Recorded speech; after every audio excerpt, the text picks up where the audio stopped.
Greetings! In today's video, I want to talk about paint tube labels and understanding them. I remember when I started getting back into watercolors many years ago, I got to the art supply store and walked in front of the watercolor tube display, and I was lost for a second because there was so many different brands, colors, size of tubes, and I really didn't know what to get, how to get it, what it all meant. So in some way, this video is going to be perhaps a bit more for beginners, but at the same time, I've seen a surprising amount of professional painters that had no idea what the stuff on the label meant. So who knows? Might be a bit more relevant than one would think. So again, let's say you get in front of the tube display. The first thing that should probably strike you is all the colors. All the labels will have a color on them. The color is meant to somewhat represent the color of the paint inside the tube. So it's really there just to give you an idea and to give you a kind of ballpark so that you can figure out what kind of color you want. Now, for tubes, I've rarely seen any hand-painted tubes. Some will try to have a printed swatch. Others, most of these have just a color approximation. So it's not the most reliable info, but it's the starting point. So let's say I want to get a blue paint from Schminke. So I see this one, I see the blue label, I grab it, and now I'm looking at it and I'm like, okay, what does this all mean? So let's take a closer look at this tube. As you can see, first thing here is the hue approximation, the swatch. Then you have the product range, Horodam Aquarelle in this case. Now for this tube, the next thing you have is the product number. The 14 is not really relevant for us. It's more these other three numbers that are basically the number of this color. Then we get a little 1. In this case, the 1 refers to the series of colors. Now, series is probably the element of buying a tube of paint that is the least instinctive. I think series is a relatively universal concept for all brands of tubes of paints or pans, but let's stick to tube for now. What it refers to is basically the price range of the paint. Most of the time, the tiers of series, so series 1, 2, 3, 4, they're determined by the price point of the pigment in the paint. Some pigments are much more expensive than others, so that makes for more expensive paints. So if you have a series 1, in this case, like this tube, that's going to be the least expensive price that Schminke sets for a tube of paint. If you have a series 2, it's going to be a bit more expensive. Series 3, even more expensive. Series 4, is going to be the most expensive, and it's often the more expensive pigments like cobalt, cadmiums, that kind of stuff. Series is not the quality of the paint. It is not the opacity. It is not an indication whether this is a student or a professional paint. It's really just the price point of the paint. Each tier of series will have a specific selection of paints in it, and that means that all the paints that are series 1 are the same price. So I hope this kind of clarifies this. If you go in person to buy a tube of paint in a store, you will usually see a little display that has the series listed and the corresponding price. Rather than putting a price on each of the tube, it's sort of a separate information. Okay, so moving on, let's get back in there. Next thing we have here is 4 black stars. These refer to the light fastness of the paint. Light fastness, when it comes to paints, is basically the ability of the paint to withstand UV rays, or basically how much the color will change if put in direct sunlight. Light fastness is a bit of a complicated topic because of all the various takes on it, but yeah, basically it will indicate just how light fast a color is, and this sort of classification varies a lot depending on the brand, so that's a bit confusing too.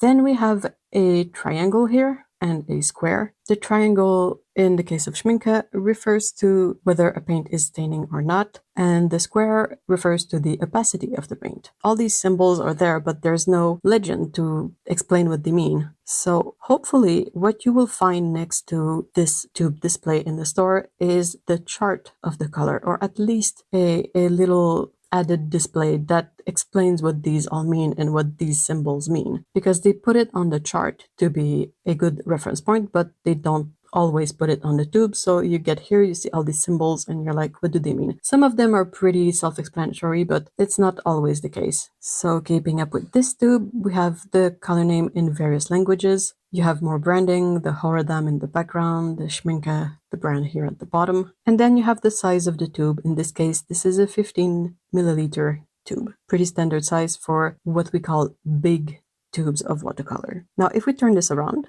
you can see there's a bunch of info in the back, but not all of it is necessarily relevant to us. The most important info for this specific tube on the back is the pigment info here. You see PB15:1. This means pigment blue 15:1. This is the specific pigment that will give you this color. And pigment info can be really useful in various ways. It's also a very good way to avoid buying duplicates, because some brands will give very common pigments really fancy names. Winsor & Newton is a really good example of that. They have a lot of Winsor red, Winsor yellow, Winsor green, Winsor this, Winsor that. And it can be really confusing when you look at swatches or look at the label and you're like, oh, I don't have this specific color. But then you look at the pigment and you can compare with the pigments you already have. And that way you'll be able to assess if you already have this color. Personal example of this is PG7. I bought so many paints with the pigment green 7 because I kept seeing swatches online of various values and various intensity. And I was like, oh, this is such a pretty color. And the names would not be very self-explanatory. So I would buy the same colors a bunch of times until I was like, okay, I need to pay more attention to the actual pigment of the paint so that I can avoid doing this again. And lastly, amongst all the info in the back, you can read this if you want. There's some things that are more helpful to know than others, like this one, store frost free. That's good info to have. But I think seeing where the paint is made, in some specific cases, this is really interesting to check, because some of the older brands of paints, they have gone through various manufacturing locations. So if you stumble upon old Winsor & Newton, you will see that it was made in England. The newer stuff is made in France. So that's relevant info in some cases, but not all of them. So that's basically it for the Schminke tube. Let's look at the other tubes I have here so we can compare. So I mentioned Winsor & Newton. I have two versions of the labels here. This is an older version. This is a newer one. And I think there's even a newer one since this one. But it's very similar to this one. So, well, right away you can see this tube is meant to have the info vertically, while this tube has the info horizontally. Now, as most tubes are often displayed hanging down from the cap, this kind of makes more sense. Whereas this one, you kind of have to make more of an effort to look at all the info on the tube and the color name and all that. Both of these also have these are not the same colors, but they have a kind of a printed color swatch to indicate what kind of color it is. Then you get the name of the color, brown madder, pearly maroon, the brand. This one, you kind of have to switch it up. The brand is still at the top. Then you have the specific range, artists, watercolors, artists, watercolor in this case, professional watercolor in this other one. I hope you guys can see this one is kind of shiny, so it's hard to set properly. Now, the older tube, let's focus on this one. The series is right there at the top, series 1. A, in this case, refers to the light fastness of the paint, what Winsor & Newton calls the permanence. So this is not really self-explanatory. You kind of need a chart to be able to figure out this stuff. So hopefully there is one near the tube display. But yeah, this is a bit more abstract. Then the color name, again, in a bunch of languages. This here is the color, sort of the ID. I think in the case of Winsor & Newton, it's the last 3 numbers that are the most relevant, but it's not necessarily all that useful when, buying a tube. And then if you look around here, you have the size of the tube. This is 5 milliliter, and then barcode stuff. See, this one is made in England. It's an older tube, and then you have the pigment. Now, Winsor & Newton doesn't just list the pigment number, they also kind of list the pigment name or pigment family. This one is quinacridone PR Pigment Red 206. And now for this one, the newer tube. So color swatch, name in 3 languages, the logo, the range, the series here, series 3. They write Permanence A, so at least that gives you perhaps a bit more insight than just a letter. The size, 14 milliliters. And then if we turn this around, you can see here this one is made in France, so it's one of the more recent ones. You have a bunch of info, and then you have the pigment info here, the color number, and also this square. This info, the square, was not on the older tubes, but it basically refers to the transparency or the opacity of the color. So you get that on these and not on these. Then I'm gonna go with the Sennelier one. So just to quickly go through it, product range, l'aquarelle, what it is, French artist watercolor, the color in 4 languages, color number. You have the stars here. They don't really say what it is on the tube, but it's for light fastness. I hope you guys can see. Then the series, so the price group of this paint. This is a series 4, so it's going to be an expensive pigment. And then the brand Sennelier. Size of the tube is 21 ml. Here you can see, kinda. And then if we switch this around, again, you have some of the mandatory info they have to put on the tubes, but that is not necessarily relevant to us. And then you have the paint number, same as the one on front, so it's also on the back.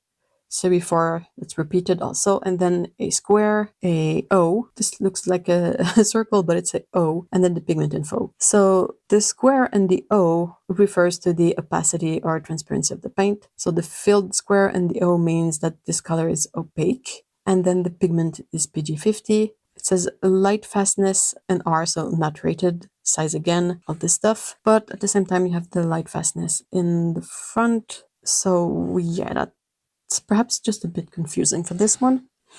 Then I have 2 tubes of Holbein watercolor, again an older tube and a newer one.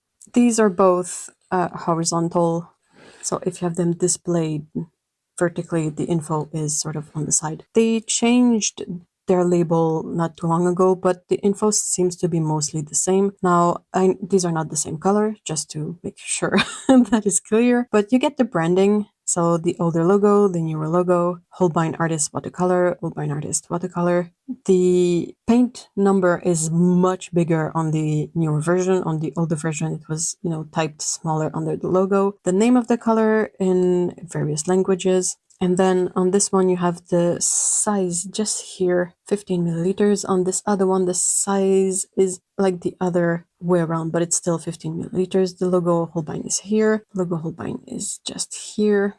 And then on the back of these two, all right, so the older tube, you have a bit of empty space, some info, barcode, all of that. And then the pigments. So pigment PO, pigment orange 73, PR 254, so red 254, and PY 110. I've seen some tubes, I don't know if they still do it, but I've seen some of the older tubes of Holbein where, let's say, a paint has 2 pigments orange, it's going to say PO 73, 36. Something like that. They won't put PO in front of each number. So if you happen upon a tube that has PO number, number, it basically means that they're also the same family of pigment as the first one. Then you get the 3 stars that are for the light fastness series. Here, instead of series 1, 2, 3, they went with letters, but again, it's the same logic. A is going to be the least expensive. And on the newer tube, so you get to the info here. Again, the pigment is listed here. The circle here is for the opacity rating, light fastness in series. So again, the older labels, a bit like Winsor and Newton, they didn't have any opacity info. And in the case of Holbein, if you have a chart of the range next to the display, it's a really good idea to check it out, because from what I've seen of the PDFs online, the chart is really well explained and it has all the info on it and how to understand the labels. Next, the core tube. So I was looking at the documentation on the core website. Apparently this is their vintage label. It's not that old, but they've updated their labels since then. And so there's a few changes. I don't have any tubes with the newer design, but if you're really curious, they have a lot of info on their website. So basically this one, you have the color swatch here. That is a print of a paint swatch, so that's nice. Color name in many languages, color number, series. This one is a series 3. The brand, the size here, a bit hard to see, but this is 11 milliliters. And then when you go to the back, first info, you have the pigment info, pigment red 168 for this one. The ESTM, light fastness, it says non-available. And then there's more info. You also get this square that doesn't come with any specific info next to it, but from what we've seen, the squares are usually related to opacity. On the older tubes, when there's a light fastness rating, it's usually written 1 or 2 in Roman letters. On the new labels, they've changed the nomenclature, but it's still 1 and 2. But they've put it inside kind of a little sun icon. Now, the Magello color. This is a Korean brand, so you get the product range, gold class mission. Then you have the color number, series. It says artist watercolor, color name in various languages, the milliliters, 15. More info. And then, well, you get to the made in Korea one. And then you have the pigments. So as this is a neon color, it's a bright opera. So you have BV 10 and PR 122. BV usually refers to a fluorescent dye, and then PR 122 is a real pigment that you can find on its own in other paints. And it is a magenta pigment. It is a really nice pigment, but it's not going to be as neon without the addition of the dye in the paint. It says light fastness 2 stars. That's generous. I'm saying that because neon colors are never light fast. So it is a transparent color, you have the empty square, and semi-staining, so the half triangle. I think this one is really nice and straightforward. You basically have the info straight on the tube. You don't need a chart to make sense of it. And I think that's a really good idea in general. Now I have 2 tubes left. I went with the tubes that I had on hand, so I don't have every single brand of paint available to me, but hopefully you'll get the gist of it and you'll be able to adapt the information to any kind of paint tube that you have on hand. So this is the brand Kusakabe. It's a brand from Japan. So they made the branding the same color as the color swatch. Artist watercolor, name of the color, passion orange. I can't read Japanese. Then you have B, that's the series. The stars are probably light fastness. Hard to say. And then in the back, you have the size, 5 ml. Here they use CI name, but that's basically pigment name. And they have that neon dye in this, so I don't know why it has 4 stars in light fastness, unless their light fastness scale works differently than other scales I've seen. That's kind of the same info available on this tube as in most other tubes, and you can sort of compare and decipher what this stuff means. I have a tube of Da Vinci, so watercolor, because Da Vinci also has acrylics and oils, so this specifies the type of product, the brand, their logo. Permanent artists, color name, this is manganese blue mixture, color number, and then if you look around, it says light fastness, it says light fastness 2, very good. Pigment PB33 manganese blue, so pigment blue 33, pigment blue 15, phthalocyanine blue. There's a warning because of the manganese blue, but as you can see, this specific tube doesn't have any opacity info. It's a bit of an older tube, so there might have been updates on the labels, but that's basically what's available on this tube. Also, very subtly at the bottom, you can see here, series 5, so that's an expensive tube of paint. And the last one I have here is Daniel Smith, so pretty straightforward. Again, they put the color swatch at the top. They've also colored their logo in the same color as the color swatch. Color name, this is New Gamboge. Brand, Daniel Smith. The range, extra fine watercolors. Size, 15 milliliters. Flip it to the side, and here you have the rest of the info. So the pigment info, they put the full name of the pigment number, and then its CI number. Not CI name, the CI number. They provide a bit more info about what's in the paint. So basically what's binding the paint. And it's a gum arabic solution. And here, the rest of the info. So where the paint is made, all of that. The color number is here, these 9 numbers. It's a series 1, so the first price group. Light fastness 1. So for that, you kind of have to find their chart to figure out how they've graded light fastness. Like, is one good or is it not light fast? It can be hard to tell because when they put stars,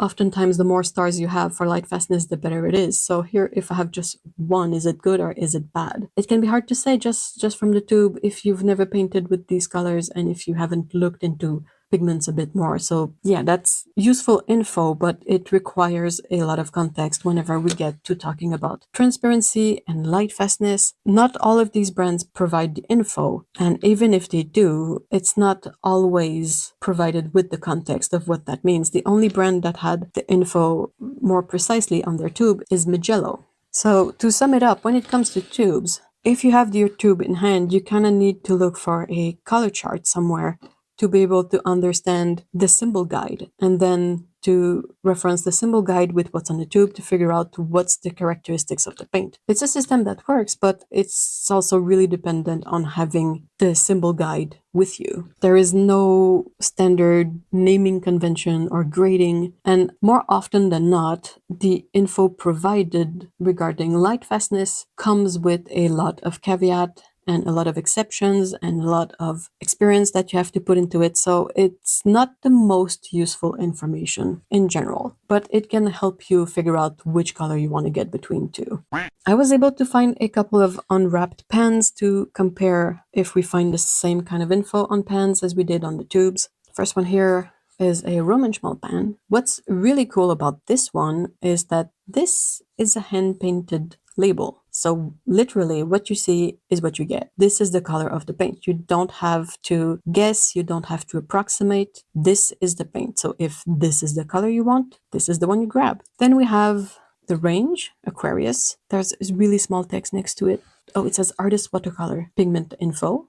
So pigment yellow 150, pigment orange 48. Then you have 8, S, NG, and a square. All these refer to light fastness, whether the paint is staining, if it's granulating, and its opacity, I think. But as you can see, it's not explained. So you need a bit more context to be able to make sense of this. At the back, you have the name, quinacridone gold, and on the other side here, you have info about the brand and the color number, which is 310 in this case. Then I have this one from Winsor & Newton. It's a slightly old pan. I've had this one for a while, but it's basically the same. Branding, paint range, you also have it on the pan itself. So very small logo, branding, paint range. This is a series 1. Series 1, you have it at the bottom here. Permanence A, it's on this wrapper, but also on the pan on the side here. Prussian blue, the color name in various languages, and then the info you have here regarding pigment, permanence, light fastness, transparency, and all of that. To the side, you also have on the back of this label. And then I have two Schminke pans. One is the student range, one is the professional range. So you can see the difference. Range, Academy Aquarelle, Horodam Aquarelle Academy is student, Horodam is professional. Color name in a bunch of languages, the branding at the bottom. The color swatch for the Academy is on the side, at the top for the Horodam. Then here, the info is not set in the same way. So on the student paint, I have the light fastness, the opacity, the pigments, then info on the back. And on the other side, I have the color number. While on the professional paint, I have, well, okay, this is the pigment info. It says natural brown, basically. It's not a pigment brown with a number, it's a natural brown. The branding info, barcode, and then on the other side, here you have all the rest of the info. So the color number, its series, light fastness, opacity, and if the paint is staining or not. So I'll go through a couple of extra notes and then I'll try to sum this up as best as I can so that you can possibly leave this video with a very simple way to remember all of this. I know I went through a lot of tubes, but it's basically the same kind of stuff on each one of these. But first, a couple of notes. So is it useful to know the pigment info? Yes and no. Yes, because it can help you avoid buying duplicates. Like I've said, it's really easy to just see a swatch on a tube, see a name that you don't have, and buy the color, and then you get home and you realize that it's exactly the same color as another paint that you have. Now, some pigments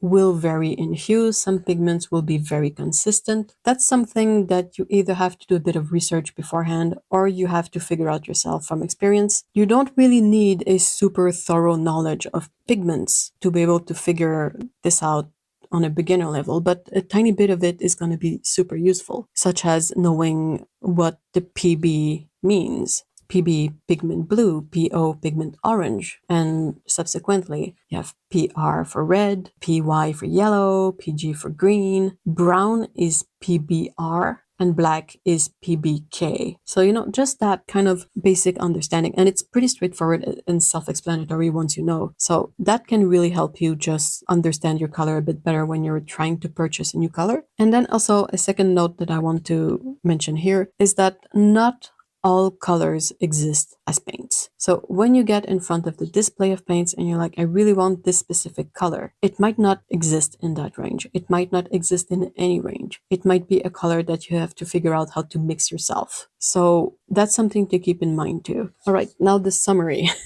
Again, let's go back to this initial moment where you're standing in front of a display of 200 and plus colors and you have a vague idea of what you want. But when you look at that specific hue section, there's 5 available. So which one do you get? Look for the basic hue that you want. Let's say you want a blue, you look for the blue labels. Then you're like, oh, I want this type of blue. So you grab the tube and then you can look more closely at it and compare it to a chart. Hopefully they have a chart around. But yeah, so you can see from this tube, I'm in the professional watercolor range. That's what I wanted. And it's a series 1. So you know right away that it's going to be one of the least expensive paints in this range. And then you have the color name and you could basically just leave. Sometimes displays will have a bit of a painted swatch too. So if they have that, that's really useful to get a sense of the color. But it's not fully reliable all the time because you never know how old the swatches are or how faded.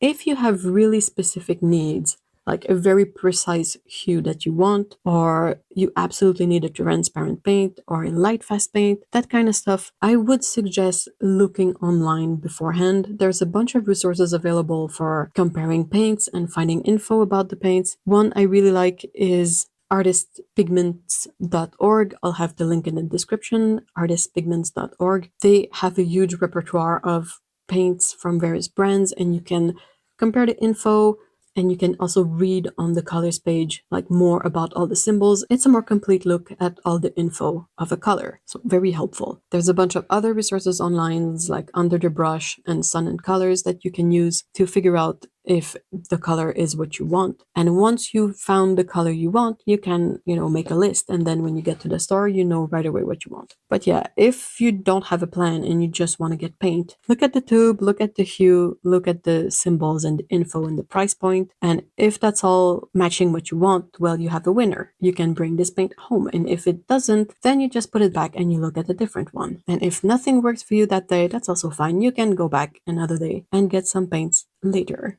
So that was a lot of rambling. Thank you so much for sticking with this video till this point. I hope that made sense. If you have any question, feel free to leave them in the comments. I'll do my best to answer. I hope this will be helpful to you. And thank you so much for watching this video. See ya in the next one.